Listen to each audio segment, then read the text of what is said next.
Do you ever try to hear God's voice, or does it just come to you? Well, this is a great question. For me, the minute I became a Christian at the age of 3, the end of my 3rd year, beginning of my 4th year, I started hearing God's voice so clearly.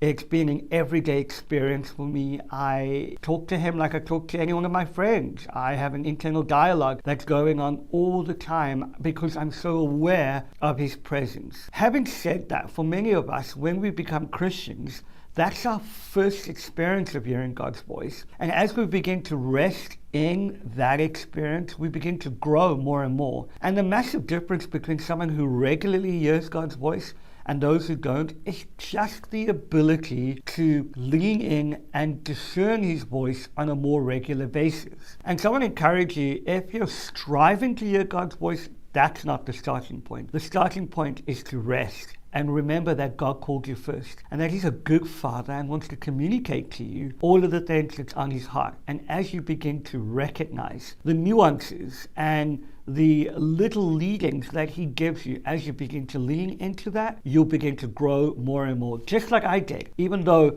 at a young age, as I was hearing God's voice, it was only once I began to lean into it more and more that it unfolded and became a whole lot more clearer.